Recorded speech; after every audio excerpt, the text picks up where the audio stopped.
que yo creo que es algo apasionante, que son las distintas dimensiones del ser humano. Primero, ¿por qué? Un salto al vacío. Efectivamente, ha sido un salto al vacío.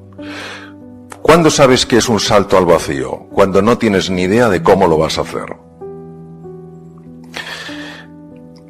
Yo creo que hay dos saltos al vacío. El salto insensato y el salto confiado. Lo pasas igual de mal en los dos, pero no sucede lo mismo en los dos.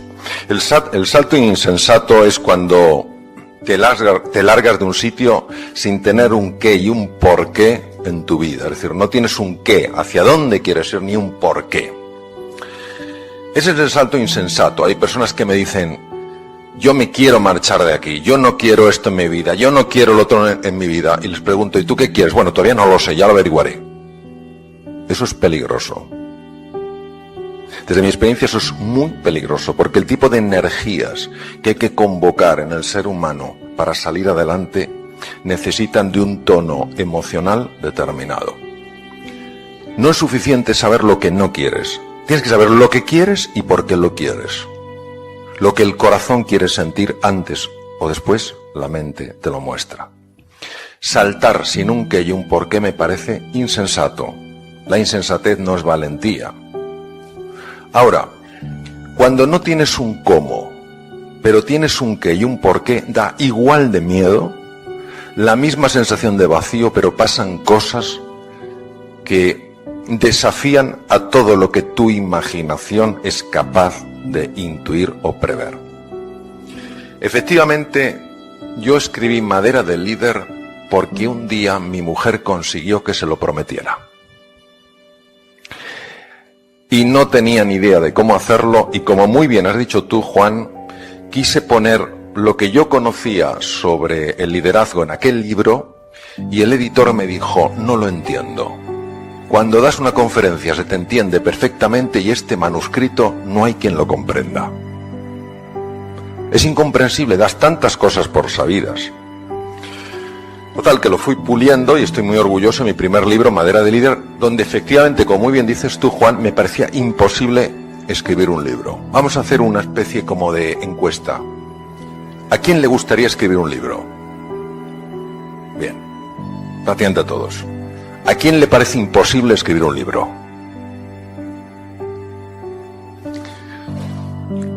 Bueno, a mí me parece imposible, pasaba por ahí y decía, ¿cómo es posible que no pueda escribir un libro? Y al final una promesa, un qué y un por qué, consiguió sacar adelante un cómo.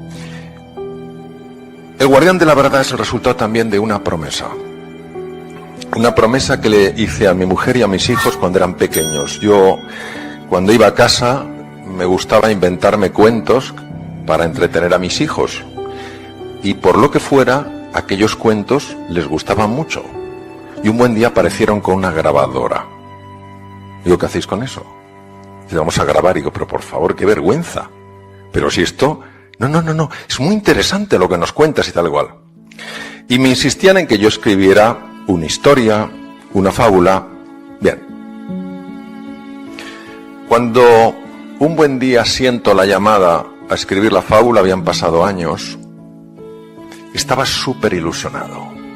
Tenía unas ganas enormes de escribir algo de ficción que ayudara a las personas exactamente a lo que tú has comentado, Juan, a descubrir la grandeza que hay en ellos. Y así se lo comenté a la editorial, entusiasmados. A mí el mundo griego me interesa mucho, no solo he estudiado temas de filosofía griega, me parece que aquella época fue extraordinaria en la vida de la civilización occidental, y quería que tuviera por lo menos un componente en el mundo clásico griego. Tener en cuenta además que tuve la fortuna de leer un libro de Pedro Lainentralgo, que fue catedrático de Historia de la Medicina, yo le tuve en el programa de doctorado en la Autónoma, y este hombre hablaba en su libro La relación médico-enfermo del descubrimiento de médicos griegos, médicos como Hipócrates hace 2500 años, de que se podía curar con la palabra. Entonces, para mí era muy importante atreverme a dar este salto e intentar hacer lo que había intentado hacer con mayor o menor éxito a lo largo de los años con un género de ficción. Yo leo poca ficción, casi todo lo que leo son ensayos, libros de neurociencias, cosas de ese tipo, con lo cual tampoco tenía una gran formación en el campo de la literatura. Bueno, la editorial estaba entusiasmada porque decía, bueno, ese es tu paso natural, Mario, ese es no sé cuántos y tal y cual. Bueno. Y aquí viene la situación. No me salía nada. Cuando digo nada, es nada de nada. Absolutamente nada. Yo sabía que quería que hubiera hombres, mujeres de distintas edades que ayudaran en distintos problemas, en distintas situaciones. Me apasiona la mitología. Soy un gran seguidor pues, de los grandes estudiosos de la mitología, pero no me salía nada. Así estuve 6 meses. 6 meses. Donde yo seguía estudiando mitología, donde yo seguía investigando en filosofía clásica, y donde no me salía nada de nada. Donde ese cómo no aparecía por ningún lugar, por más vueltas que le diera. Y me sentía de alguna manera un poco avergonzado, porque viendo el entusiasmo que tenía la editorial en que yo escribiera ese libro, yo no tenía nada que ofrecerles. A los 6 meses, un día me levanté, me puse a leer, como leo normalmente, estudio, por la mañana, por la noche, cuando puedo, en el autobús, donde voy siempre llevo con un libro. Y fue algo increíble. De repente es como si alguien hubiera quitado un tapón. Y me entra una fuerza absolutamente desconocida para mí. Jamás antes había vivido eso. Nunca. Me entra una fuerza y me voy al ordenador, un ordenador de mesa que tengo, me pongo a escribir y me van saliendo los personajes. Y me sale Pablo, que tiene 16 años de edad. Un chico que sufre en el colegio, porque se siente marginado, porque encima le hacen la vida imposible, porque no consigue aprender, porque no consigue enterarse, porque su profesor de historia, el señor Cuesta, le tiene manía. Y me sale Pablo. Y después de Pablo me sale Ana, su madre, viuda, porque su marido se mató en un accidente de tráfico, que vive en una empresa donde son como tiburones. Una mujer con problemas digestivos y me va saliendo solo. Y yo, ¿sabéis esto que te pasa algo raro? Y dices, esto es un poco raro, ¿eh? Yo no fumo, por supuesto no fumo tampoco nada raro. Bebo vino que me gusta, pero en cantidades moderadas. Y no me inyecto nada, de verdad. De verdad. Entonces, me sale Ana con sus problemas digestivos. Después me sale José, su padre, y me sale que es cardiólogo. ¿Por qué no me sale cirujano como yo? ¿O me sale internista? ¿O me sale traumatólogo? ¿Por qué me sale cardiólogo? No tengo ni idea. Y después aparece Isabel. Claro, José tiene 75 años, está retirado, ha sido un médico muy famoso, muy prestigioso, y ahora su vida apenas tiene sentido para él. Y aparece Isabel, que es una mujer joven, madura, que se encuentra con eso que a todos nos aterroriza, con esa palabra que a todos nos asusta, y queda presa de este pavor, de este terror. Y me va saliendo, oye, y os voy a decir una cosa, según van saliendo se me van cayendo las lágrimas. Y esto es tan raro, digo, ¿esto qué es? Total, me salen 2 capítulos enteros y se lo mando a la editorial porque digo, vamos a ver, esto o está muy bien o es todavía más raro de lo que yo pienso. Total, lo mando a la editorial, se lo dan a leer a la directora de ficción, persona estupenda, Miriam Galaz, se lo dan a la directora general de Espasa, Ana Rosa Semprún, y me contestan, nos ha emocionado, sigue por aquí. Pero claro, ¿cuánto había tardado yo en escribir 2 capítulos? 6 meses. Entonces yo me imagino sus mentes calculando ¿cuándo estaría la novela? Pues lógicamente el siglo que viene. Pero es que no dejó de irme saliendo esa novela, lo que les pasaba, cómo sus vidas totalmente perdidas en la tensión, en la frustración, en la falta de sentido, en el terror, empiezan a dar un giro. Empiezan a aparecer ante mí todos los dioses griegos, una historia de hace 2500 años, y cuando mi hijo Borja el pequeño leía, decía, papá, pero ¿de verdad que te lo has inventado? Digo, hijo, los dioses son los que son, porque la mitología es así. De hecho, Espasa puso, que yo no lo sabía, pero hicieron muy bien, a una doctora en historia antigua para revisar el texto. Y he de decir que la doctora de historia antigua solo me corrigió una cabeza de un monstruo. Y se lo discutí. Y me dijo, la cabeza que has puesto de las tres está bien, pero hay una versión más antigua y por tanto más fiable. Dije, pues ya está, pues le cambio la cabeza. Bien. En 2 meses la historia estaba entera, completa. Cuando eso mandé no daban crédito. Y yo les explicaba este proceso y les explicaba que hay algo muy profundo en el ser humano que cuando sale nos deja sorprendidos, nos deja asombrados, nos deja descolocados. Que todo ser humano sin excepción tiene magia. Que yo no tenía experiencia en escribir novelas. Que yo no tenía experiencia en este tipo de género. Y que salió de una forma tan natural que hoy todavía lo leo y me emociono. Entonces es de esa parte de la que yo os quiero hablar hoy. Os quiero hablar de esa parte que es la que yo quiero que se agite en vuestro interior.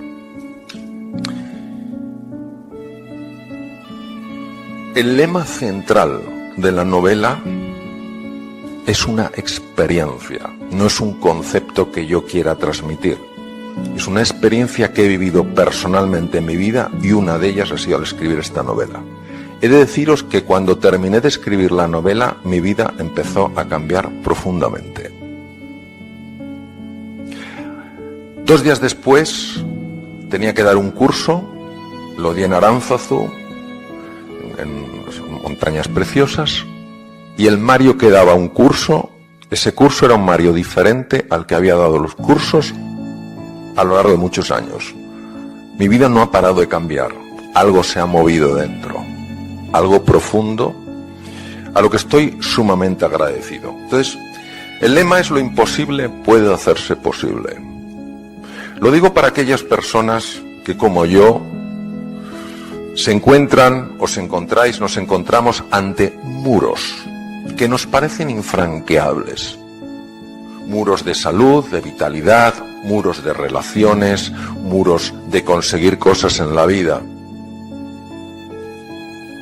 Me gustaría que nos planteáramos que los muros pueden convertirse en fronteras. Y que el libro lo que busca es acompañar en este proceso. Nadie dice que cruzar una frontera sea fácil. Pero romper un muro, sobre todo los muros que crean de la mente, eso sí que es difícil. Lo siguiente que quiero transmitir en el libro es que toda la magia se encuentra fuera de la zona de confort. Mi zona de confort ya se había convertido en los 6 libros anteriores. 6 ensayos me exigen mucha investigación, mucho esfuerzo, mucho trabajo, como es lógico, pero era ya mi zona de confort. Yo estoy constantemente hablando de la importancia de salir de la zona de confort. Y cuando tú sales de la zona de confort, no ves la zona de descubrimiento, no ves el producto terminado, lo que te ves es en el medio de la nada. Porque has dejado lo conocido y estás en un mundo donde todavía no ha aparecido lo nuevo. Es decir, tienes muy claro lo que has perdido, pero todavía no tienes claro lo que vas a ganar. Hay una zona de confort que es la más dura en el ser humano, que es cómo te has definido a ti mismo que eres. Cómo te has definido quién eres. Los procesos mentales que te hacen pensar que tú no puedes ir más allá, que hay ciertos obstáculos que son demasiado grandes para ti, o que tú eres demasiado pequeño para ellos. Y es mi experiencia personal que esto no es así. Obviamente no implica que hagamos cosas absurdas, simplemente implica que lo que nos parece imposible puede pasar, como decías tú, Juan, a improbable y después a posible. El libro es un viaje interior. Es verdad que hay dos viajes, hay un viaje exterior que tiene que ver en Grecia, que tiene lugar en Grecia, y hay un viaje interior que es el que más me importa. La envoltura del regalo es el viaje externo, el regalo es el viaje interno. La experiencia que tengo en los viajes interiores, que es el campo que más me puede apasionar, es la siguiente. Cuando tú viajas al interior, descubres dos cosas. Lo primero que descubres es que te vienes contando una milonga desde que eras pequeño, y esa milonga, el problema es que te la has creído. Medicina, yo tenía en aquella época, cuando estudié esta asignatura, tenía 19 años. Y la profesora, en un momento determinado, la profesora de psicología clínica, profesora titular, dijo: a los 7 años la personalidad está totalmente determinada. Claro, yo dije esto seguro que no he entendido bien. Pues yo tenía 19. Espera que acabara la clase, me acerqué y dije: profesora, quiero hablar con usted. ¿Qué desea? Era una mujer un poco distante. ¿Qué desea? Tengo mucha prisa. Bueno, es que es importante. Bueno, ¿qué quiere? ¿Qué quiere? Verá, me ha parecido entender, pero seguro que he entendido mal. Me ha parecido entender que ha dicho usted que a los 7 años la personalidad está totalmente determinada. Pero me miró y me dijo: es eso exactamente lo que he dicho. Digo: pero entiéndame, yo tengo 19 años y quiero cambiar muchas cosas de mi vida. Me miró y me dijo: es tarde. Vosotros imaginaros que yo me hubiera tragado esa milonga. Lo que tú crees, lo creas, porque lo vives como una certeza incuestionable. Pues todos nosotros arrastramos lo que se llaman narrativas. Es apasionante cómo se generan en los lóbulos prefrontales del cerebro. Generamos narrativas, y la mayor parte de esas narrativas, que las vivimos como realidades incuestionables, son profundamente limitantes. Y nos hacen decir a veces: yo soy así, yo no puedo. A mí no me importa no poder tirar una pared de aquí, pero sí me importa poder hacer frente a ciertos desafíos de mi vida. ¿Por qué tengo que sentirme bloqueado, incapaz, incompetente, inseguro, cuando dentro de mí tengo recursos para hacerle frente? ¿Por qué? Porque hago caso a esa narrativa. Pero no solo está la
narrativa que nos contamos, lo más importante es lo que esa narrativa tapa.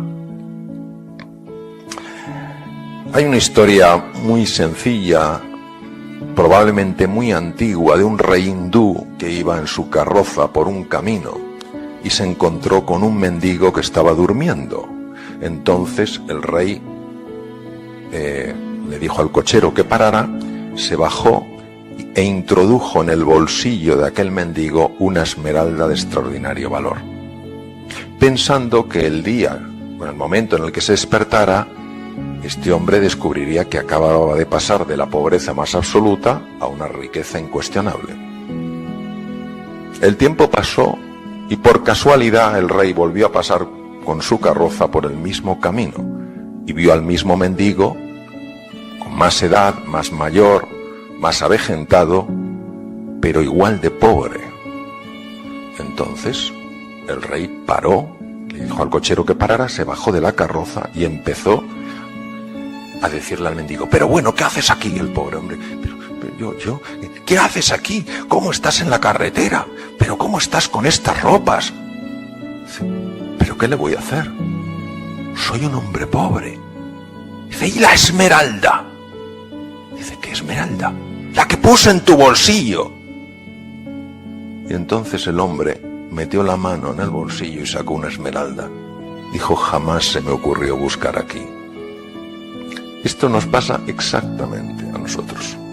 Nos ponemos nuestras ropas de mendigo y decimos: no puedo, estoy destinado, la vida me ha condenado tal cual, y no se nos ocurre buscar en el interior y encontrar esa esmeralda.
like tiny tears in a happy chase, hopping through the puddle sea, colors dancing wild and free. Skies are gray but I don't mind, cool raindrops on my skin I find, kicking off my Saturday,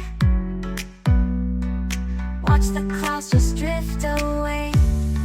Rainbow in the rain, what a sight, colors shining oh so bright, dancing in the streets so bright, everything will be alright.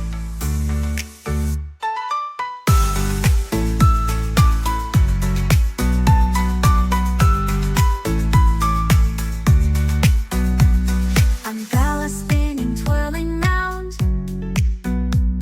a colorful halo on the ground, music playing on the sand, skipping beats, the heart will sway, feel the world come out to play. Lightning cracks but don't you fear, magic shines when skies are clear, raindrops whisper secrets true, a hidden beauty shines right through. Rainbow in the rain, what a sight, colors shining oh so bright, dancing in the streets so bright, everything will be alright. Raindrops falling soft, peeks through, rainbow magic me and you, smiling faces, hearts alight, everything will be alright.